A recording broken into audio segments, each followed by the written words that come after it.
Starstruck.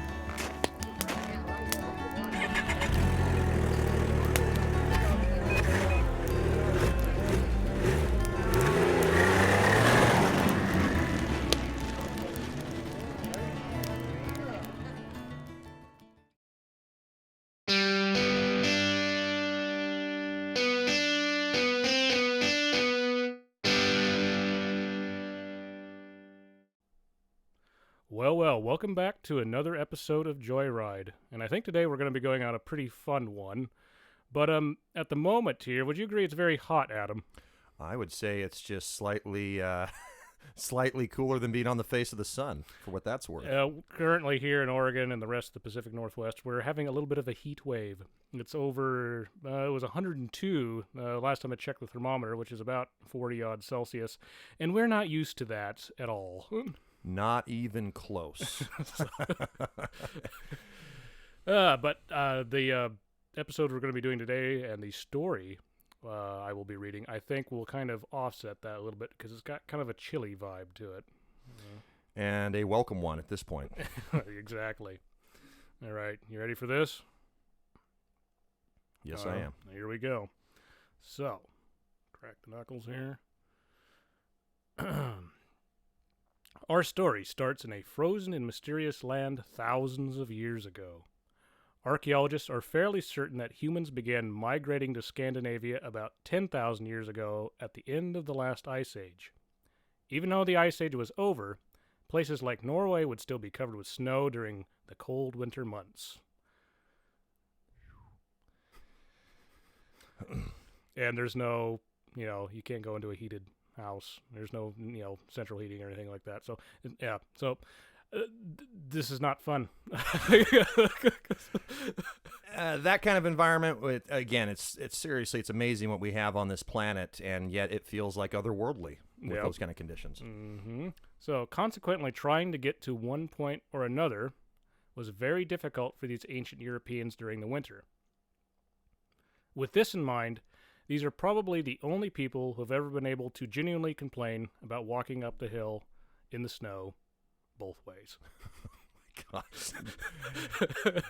Both ways, yeah. That says something. So the old people of the world, sorry, you kind of lost some points there. As one could imagine, this became such a pain that certain individuals decided they needed to figure out a better way of traveling in the snow. Naturally, innovations in snow travel would follow. Remains of early skis were discovered in places like peat bogs in Sweden, which confirms that skiing was being practiced before recorded history. Evidence suggests skiing may have been practiced as far back as 5,000 years ago in Scandinavia. There's also a possibility it could have been invented in China even earlier, but historians and archaeologists are not sure about this. That's one that really doesn't get discussed a lot. You watch things on ancient nomads and ancient humans, and, it makes you think, especially in the last ice age, how they were getting around and how they developed maybe some of that technology. Mm-hmm. I think that's a Indiana Jones movie waiting to happen, too. Could be the one they're filming right now. Maybe that's why he got injured. Yeah, that's a whole nother. The great mysterious lost ski.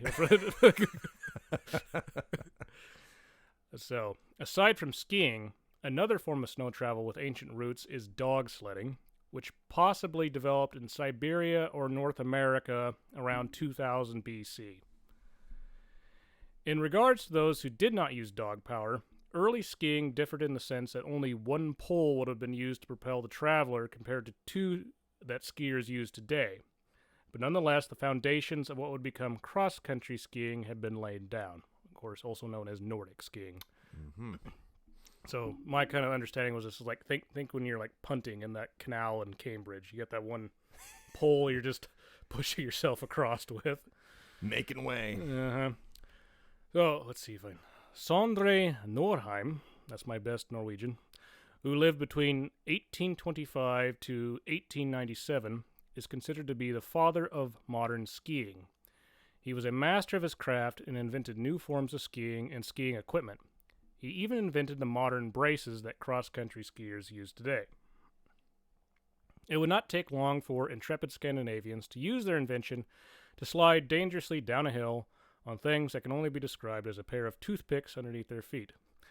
This speedy form of skiing would travel to the rest of Europe, where it became popular in the Alps by the Victorian period, thus the term alpine skiing. Oh, or downhill skiing, of course. Yep. interesting spin on that. Have you ever been skiing? I have, and I've only been a few times. I have a taller frame. I'm 6'4". I don't have a good center of gravity so for me, it did not come easy. I think I spent more time down in the face down in the snow than I did actually on my skis, unfortunately. So you're saying it's Gandalf coming down the slope? Yeah, pretty much. I shall pass.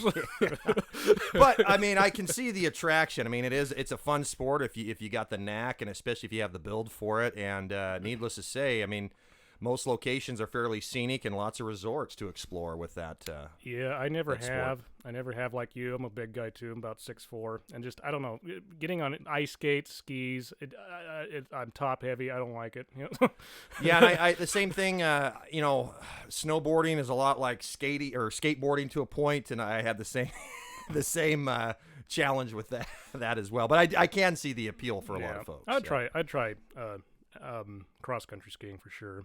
But it's good you mentioned snowboarding because you kind of foreshadowed something here coming up. So just get ready. Hybrid forms of skiing would also be practiced. The most noteworthy of these being the biathlon. This is where very fit, tall, blonde men strut their stuff 4 kilometers, stop, pick up a rifle, and proceed to fire upon targets in the countryside. And actual targets, not things like, people you don't like. The practice began as a way of training Scandinavian armies, but it eventually became a competitive sport. With time, the biathlon would become an Olympic sport, but as recent as the 1980s, there were still civil services in the Scandinavian countries that trained civilians as part of a military reserve program in the event of an invasion during the Cold War. Oh, interesting. Let's talk about preparedness on another level there. Imagine the Russians coming out and what are they doing on all these skis? See this now? The James Bond movies start making more yes, sense. Now Yeah, they do. yes. Yeah. Which one was that? That was For Your Eyes Only. I think so. Roger Moore. Yeah, I think. Yeah, there was a no. Sorry for wrong, but one of those Roger Moore ones had a pretty extensive ski chase. Yeah, ski chase, snow scene. Nordic, Alpine, the biathlon, and the ski jump would all eventually become Olympic sports throughout the early to mid-20th century. Another newcomer to the snow travel scene would be the invention of the snowboard in the late 1960s. Oh. Yep, the contemporary snowboard was invented in 1965 in Michigan by an engineer named Sherman Poppin. Interesting name. I never would have guessed that on the Jeopardy questionnaire. He invented it as a toy for his daughters, and his wife initially suggested the device be called the Snurfer. Snurfer? Snurfer. Again, wouldn't have guessed. That's interesting. Now, a word that was a combination of snow and surfer. Oh, okay. So the era, that would make sense. Surfing was so large. It's such a big, in-your-face, popular sport, especially amongst the teens, and surf rock and the music to go with it. So that makes sense. I'm glad that name didn't stick. I don't know. Some of those bros up there might hey, let's go snurfing, dude. Yeah. Well, Adam West's Batman in the 60s didn't make a lot of sense either. So I guess that goes right in line with the times. Despite the growing presence of snowboarding, it did not become an Olympic sport until 1998. Since then, snowboarding has become immensely popular and a strong rival for traditional skiing. My sister's actually taken up the hobby. She's learning right now. Well, not right now because it's 102, but back in the winter she was. Oh, okay. And I have a cousin, Jason. He did a lot of snowboarding, and he's actually done a lot of professional extreme sports. So I've yet to see him do it, but pretty cool stuff. It is. However, even with all these improvements in snow transportation over thousands of years, some people thought there might be an even faster way of traveling through a snowy landscape. At about the same time cars and airplanes were making it easier to travel on the road and in the air, something to travel across the snow was a natural addition to this trio. Thus, the snowmobile was born. Early snowmobiles were rather comical inventions. Some resembled motorcycles, while others were just ridiculous. So kind of think of those like old-timey early flight machine black and white things you see. It's about that level of ridiculousness. Back then, especially, I'm sure that would naturally stand out. Improvements would come when French engineer Adolphe Quegresset developed a new form of tracks that used a belt instead of pieces of interlocking metal. I think he's a French engineer. I hope I'm correct on that. But these tracks were even fitted to a Rolls-Royce that belonged to the Tsar of Russia, so he could travel around the frozen regions of his empire at a faster pace. Now that's very Russian.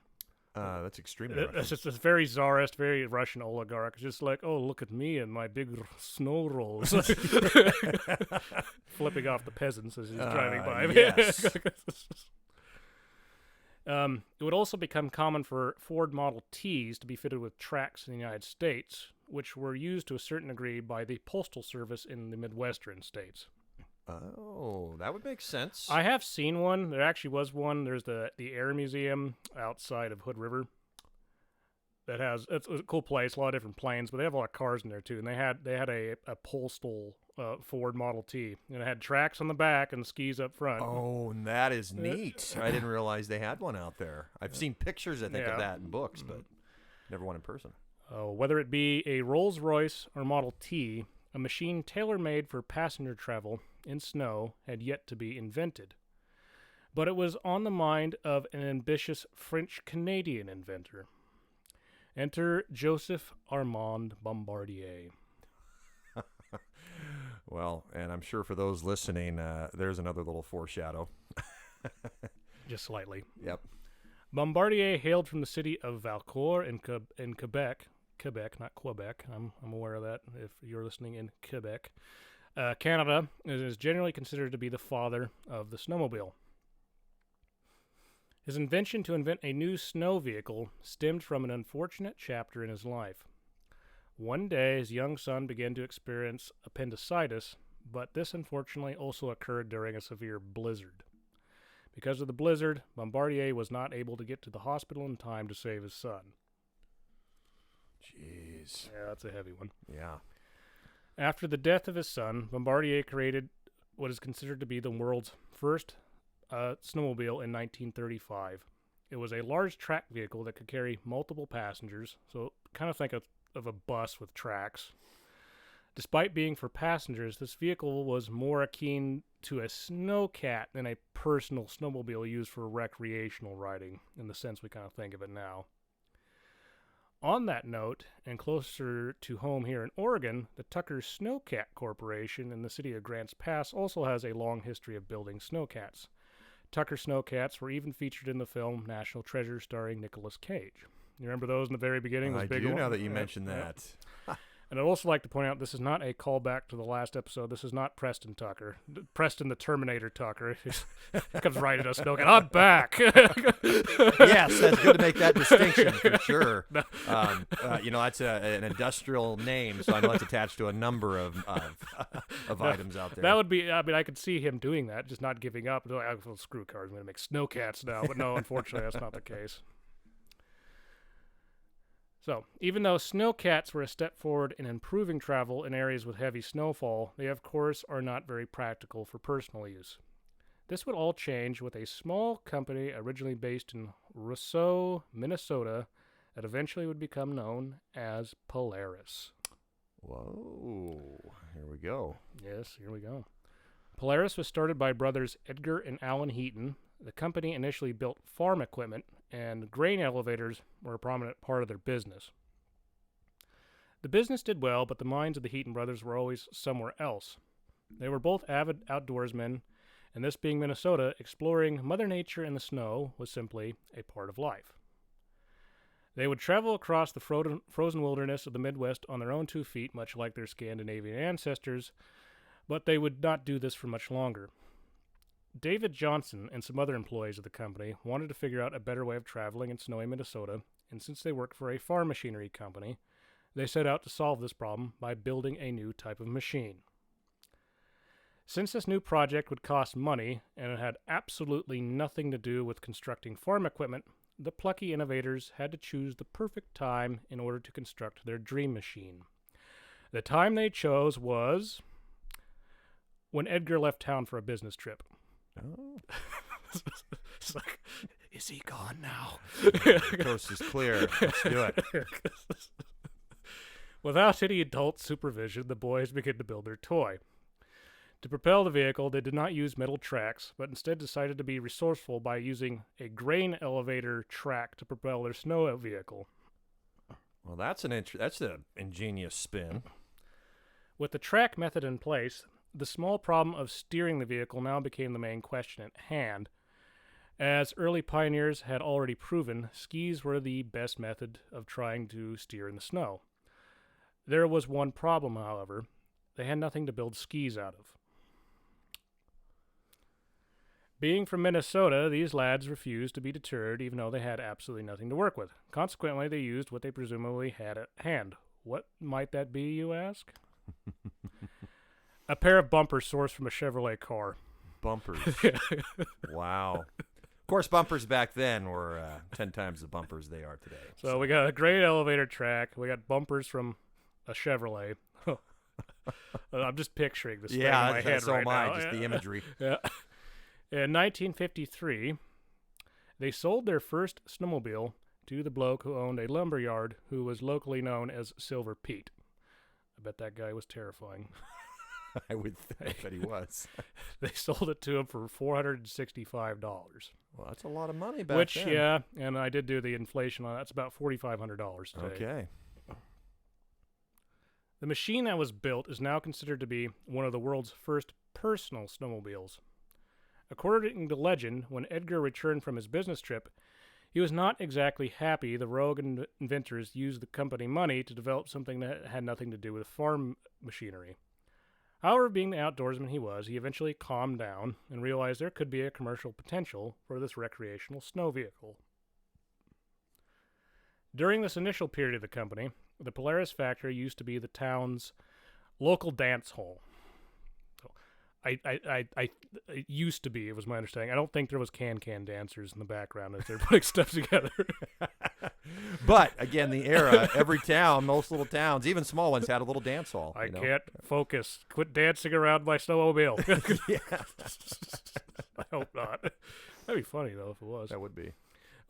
With time, though, orders for the new snow vehicle, now called the Snow Traveler, began to increase, and the company was forced to expand its operations by moving to a new facility in 1963. So they got out of the dance hall. Snowmobile sales in the overall industry continued to grow. Bombardier started selling their own personal snowmobile in 1959. It was originally going to be called the Ski Dog, but because of a printing error in the early sales brochures, the name of the snowmobile was printed as Ski-Doo instead of Ski Dog. As luck would have it, the name Ski-Doo just stuck.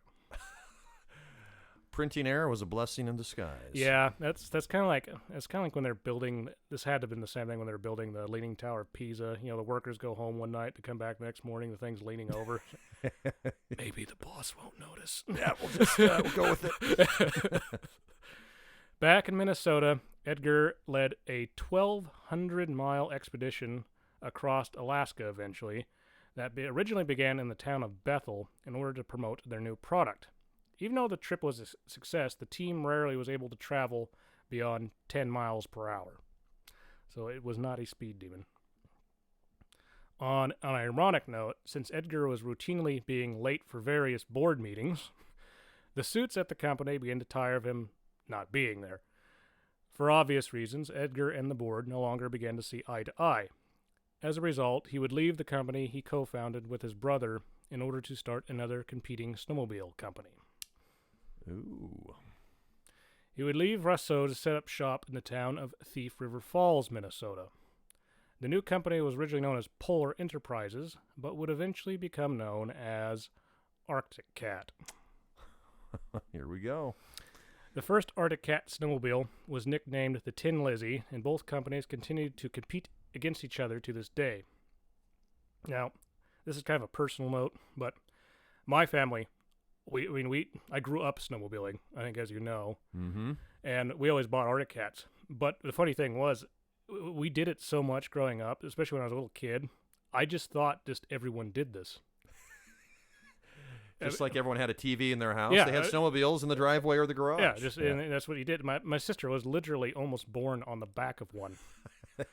we were up at Diamond Lake on a ride when Mom's water broke.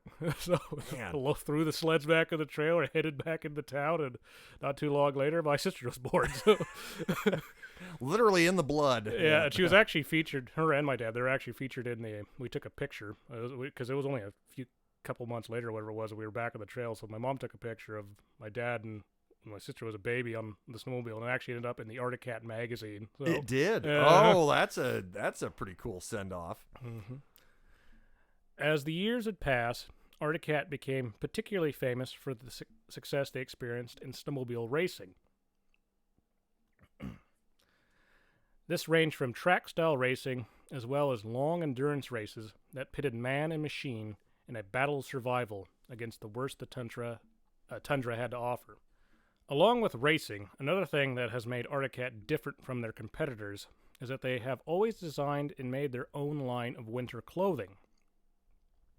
This has contributed to the company's brand identity considerably by allowing loyal riders to faithfully sport the neon colors Arctic Cat is known for.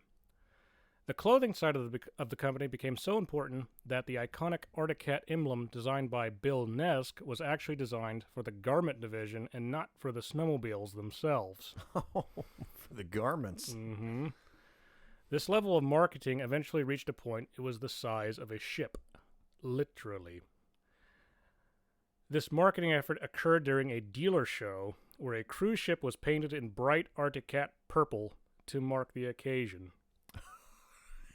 And that's a purple that stands out. I mean, they're you think of the colors, especially that they adopted over the years. I don't know where they're at, if it was an island or whatnot, but it'd be funny if you just be out there smoking a joint and just going, what kind of ganja is this? It's giant purple this cruise ship,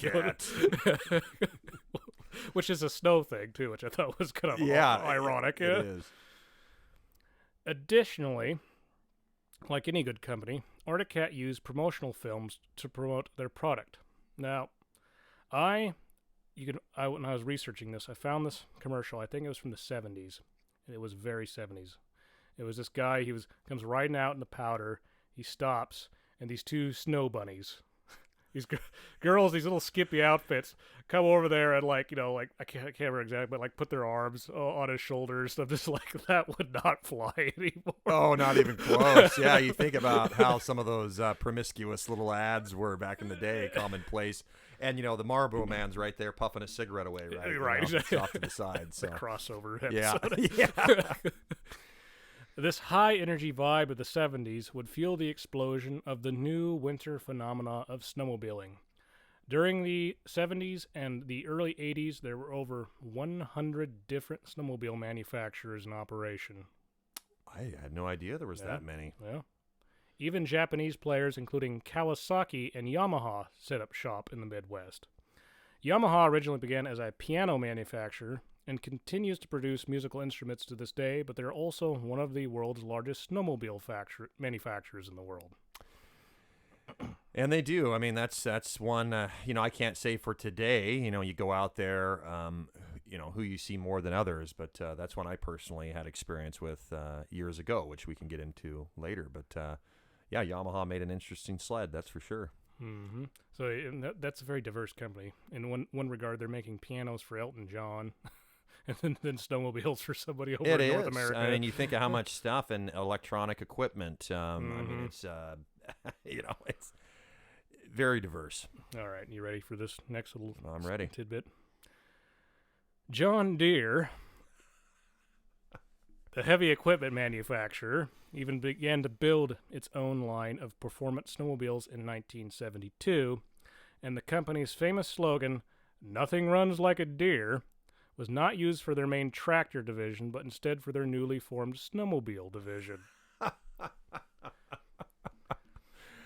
The origins of that are interesting. Now we're laughing at this because both me and Adam used to work for a John Deere dealer. So, Yeah, and I know back when we were working there, I can't remember who brought in the ad, one of those old ads. I think it was actually at the McMinnville store. Joe Billingsley, I think, brought in one of the old ads that showed the John Deere snowmobile, you know, in a magazine, and it was pretty interesting. Liquefier was one of them. I think Liquefier or Spitfire, something like that. Yep. As fun as all this may sound, unfortunately, all things eventually have to come to an end. The 1980s had arrived, and with it came both a minor recession and a period of poor snowfall. Neither of these misfortunes were good for the snowmobile industry. As a result, most of the smaller manufacturers were forced to shut down, so that's why you don't see as many anymore. Many snowmobile producers either declared bankruptcy or fled from the market. John Deere decided to leave the market during this economic period, but also because the head of the snowmobile division, Robert Carlson, left to work for Polaris. Interesting. As an interesting side note, Polaris decades later would find an experimental John Deere snowmobile left over from the Carlson period that would prove to be the first example of such a machine to feature independent rear suspension. Oh, no, that's an interesting fact. And so Deere was the one experimenting with that. Now, since you are our technical wizard on this show, Adam, can you explain to our listeners who don't know what independent rear suspension is? So I guess to put it in layman's terms the best as I can, independent rear suspension is where it has its own isolated spring, coil, strut assembly. It can vary, but bottom line is it has its own suspension system for that one axis or that one portion of the sled. So like for your car, you have shock in the front, each tire, each wheel has a shock attached to each, tire and wheel. On a sled, it's a little different. So it would have, just very similar to a motorcycle, the back portion by itself has its own shock absorber. John Deere and the other smaller manufacturers were not the only ones to suffer, though. Even one of the kings in the industry also experienced a tragic period in their history. Arctic Cat was not doing well. The company, on a very fateful day, declared bankruptcy in 1982. No longer would the graceful cats of the Arctic sprint across a snow-covered paradise anymore. Or so we thought. Shortly after the company went bankrupt, a loyal group of employees managed to gather enough financing to have new snowmobiles rolling off the assembly line in only 2 years later in 1984. The 2 years where new models were not in production are referred to as the gone fishing years within the company. Good play off there. As both the economy and snow improved, the future looked much brighter for the entire snowmobile industry. Even though most of the other companies were no longer in business, Arctic Cat was back on its feet, and snowmobiling actually became more popular than ever. By the mid-1990s, more snowmobiles had been sold than ever before. Arctic Cat broke innovative ground when they introduced a four-stroke powered sled in 1998. Now, most snowmobiles, they're switching over. A lot of them are now four-stroke, but forever they were always two-stroke. So once again, Adam, what is the difference between a two-stroke engine and a four-stroke engine? Again, this one can get into more in-depth, but simplicity, for simplicity's sense, a two-stroke engine is an engine that fires on every second stroke. So every second rotation of the engine, there's a power stroke. On a four-stroke engine, it's one in every 4 rotations, there's actually a power stroke. And the other big difference is, a two-stroke engine combines strokes into one, versus on a four-stroke, you have to get the intake, compression, power, or separate strokes there. So it's it's isolated. And there's I think the biggest like the most standout thing for the consumer is you don't have to mix the oil for a 4-stroke. Well, mix the oil and gas like you do with a 2-stroke, right? Correct. Yeah, it's on a 2-stroke engine in typical terms, it utilizes the lubrication is obtained from the actual oil in the fuel. Where on a 4-stroke engine, it's completely separate. It has its own crankcase, and the fuel is just straight fuel. You don't have to do any type of mix. So Gotcha. a lot easier for fueling purposes. Even though Arctic Cat would become the first to produce a 4-stroke snowmobile, it would be Yamaha who would eventually commit to this design the most. Now, not everyone in my family prefers an Arctic Cat, I'd like to point out. My Aunt Linda always loved her Yamaha Phaser, so that was, which was a very, very like 1980s, 1990s looking sled too. It really stood out from all the other ones. It did. Yeah, it did. I remember seeing those. Now, as of the present day, there are 4 major snowmobile manufacturers. The likes of Kawasaki are no longer in production, so the big 4 manufacturers in alphabetical order are Arctic Cat, Bombardier, which produces the Ski-Doo brand, of course, like we talked about. They also bought a Finnish manufacturer named Lynx. Oh, yeah, which I don't think they ever sold them over here, as far as my knowledge, but that is the European equivalent manufacturer over there. Polaris, and, of course, Yamaha. All these companies have also diversified into other vehicles, such as ATVs, as the decades have passed. Bombardier has even expanded into the train and aerospace industries and has become a major private jet manufacturer. That's what I've heard, and which is amazing, making that kind of transition. Yeah, and it started out as a snowmobile company. Jeez. There are also more specialty snowmobile manufacturers currently operating. This includes the Italian-based Alpina. These machines are not meant for personal transportation or recreation, but are much larger dual-track machines intended for more utilitarian purposes. So like think winter resort kind of things. The snowmobile companies are also looking into the future, much like the automotive industry, by implementing electric motors compared to using internal combustion engines. Currently, there's a startup in Canada, I think this is how you say it, Taiga Motors, which is working on a series of electrical off-road vehicles, including snowmobiles. So electric sleds. Which I thought, I remember people we rode with, I brought that up and go, oh, it'll never happen. They're too heavy. I mean, there's too much snow, there's too much water. Well, I guess someone figured it out. So. Yeah. With that said, it is now time we apply the brakes and slowly come to a stop. For many people around the world, a snowmobile is their everyday form of transportation. They are detrimental to delivering vital supplies in isolated communities in places like Alaska, Sweden, and Iceland. But for most of us, they are used for recreation. Above all else, whether you're zooming down a snow track, winning a race, or out on the trail making memories with friends and family, one thing is for certain. If you want to go for a joyride, a snowmobile is an excellent choice. It is, and also a fun experimental choice compared to most. Yes. And now that is the end of our story, and I have to ask you, Adam, you kind of briefly went into it. Have you ridden a sled before? Yes, and it was, and forgive me on the exact model, it was a Yamaha. I would believe it was a 1986 and a 1987 model Yamaha sled. Back when I was in high school, my folks had a car lot and actually took in a pair of sleds on a car trade. And as a result, well, we had some fun with those. And anyhow, the client where I lived at the time, Ellensburg, Washington, we got snow routinely in the wintertime, and we had a nice open field, and a couple buddies of mine, we took those sleds out and had some good fun, and we were doing lots of donuts with the sleds, and in fact, we were doing so many of them, we got the brake rotors so hot that they actually caught fire, and we had to, we just put it out with the snow. But anyhow, this happened a couple times, and as that went on, coincidentally, on one of the sleds, the throttle started to stick. And so when that happened, I'm like, whoa. We pulled over, stopped the sled, turned it off. I went and got a couple tools to adjust the throttle linkage to see if I could fix it. Well, anyhow, as I'm doing that, my buddy who was riding the sled is standing beside me, and my other friend is on another sled, still riding around in the field because that one was operating, fine without issue.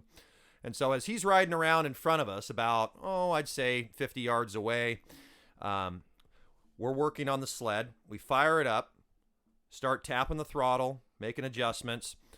Well, as I'm making an adjustment, my buddy who is standing beside me, he decides to hit the throttle without me knowing. And when he did that, the throttle stuck, the sled takes off on its own. And I'm standing there in total shock as I watch my buddy now chase after the sled, looks back at me, and this sled is now autonomous on its own, full throttle, wide open throttle, stuck throttle, going out of the field. My other friend is circling around, and he's about in time to come into contact with the sled. Luckily, and he's completely oblivious, by the way. He didn't even see the sled take off. Again, they're very loud. So, naturally, you wouldn't even hear it. Luckily, he continues in his path and does not circle back, and the sled misses him by about 10 feet and goes straight into our fence. Luckily, it takes out the fence pole, took out most of the impact, goes straight up in the air, breaks the sled off, it falls on its side, because the only thing to stop it other than that would have been the irrigation ditch in the farmer's next field. So anyhow, it was a crazy day. Luckily, nobody was hurt, but it could have been a lot worse. Yeah. So that was one of my more memorable snowmobiling events. I got lots of fond memories and whatnot, but nothing, I have to admit, nothing quite that comedically. It was. I was in utter shock standing there looking at my buddy look back at me because he felt immediately bad, but I'm going, are we going to watch somebody, I hate to say it, get severely injured or worse? It was crazy. Now we can reflect back on how that was, it's fairly comical, yeah. But boy, at the time, it's just, and boy, did my friend feel bad after that. He really apologized, and it was, I go, well, hey, could have been worse, right? So take it with a grain of salt. You ever see that movie Sideways? Yes. That makes me think of that Saab, which is barely. Oh my gosh! Yeah. Well, and anyone that's been, it doesn't matter if you're in a car, on a motorcycle, a four-wheeler, any type of motorized vehicle, when the throttle sticks, that's an eerie feeling, and it's even more eerie when you watch the vehicle go off by itself with no pilot, no navigator, no control. So that kind of segue from that. I'm glad you mentioned that because we'll kind of move into the movie portion of this discussion. There was an old Disney movie that my mom and dad got when I was a little kid. It was like from the 70s, I think. It was called Snowball Express. And it had, was it Dean Jones? Was he the one in the Love Bug? Yes, something like I that. think it was. Yep. Yeah, he was in this too. And just long story short, his family moved out to this. He inherits this derelict hotel in Colorado, and he's this guy from New York City. Mind you, it's an old Disney from this movie from the 70s, so I'm not saying it's phenomenal, but there's a scene at the very end of it where he's on a snowmobile and the throttle gets stuck. Oh, gosh. But back then, like I said, that was kind of like everyone, we had that movie, we're always snowmobiling, so just like, this is normal. It's not, this is everyone does this, right? Yeah. That's when I'm like 6, Let's see, what else? There's been some James Bond stuff where it was very brief. I believe very briefly he rode a Ski-Doo in Die Another Day. Yes, that would have been one.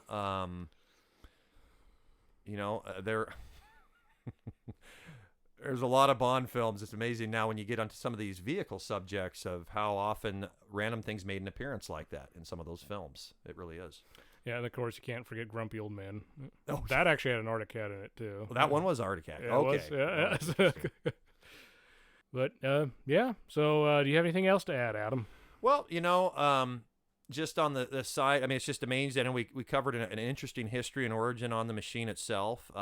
It's just it's amazing the variety and range of power that some of these snowmobiles have. Is the only other thing I wanted to throw in. And I know you and I were on fairly conservative standard stock machines probably for the most part, but I guess it's a whole nother subject on its own of how modified some of these snowmobiles can get, and snowcross in the X Games, and some of the extreme events and sports people utilize them in. It's pretty amazing. You never would have thought back when a vehicle like that was being first introduced that it would be used in such extreme sports and displays that it has today.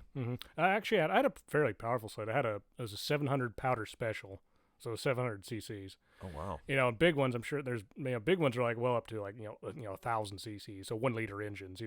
Which is not, which sounds small, but when you're putting in something that basically weighs nothing, that's a lot of power. Well, it is, and when I was going to high school in Ellensburg, again, you had the climate because you consistently got a good amount of snow in that valley. I knew people that had modified sleds with turbochargers. These are 2-strokes, especially some of the Bombardiers that were producing upwards of 300 horsepower at that time. And this is going back 20 years ago. I mean, so it's pretty amazing the power some people could get out of those. And today even, I mean, it's just mind-blowing.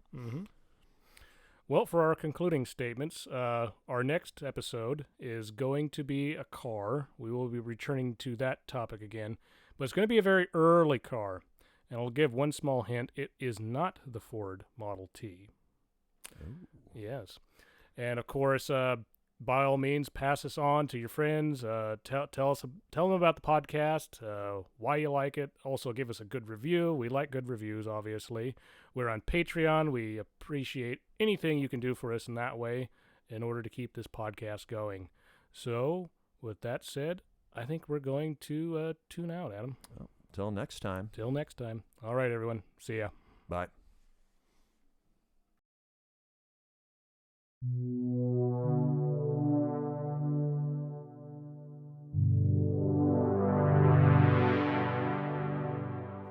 Stop.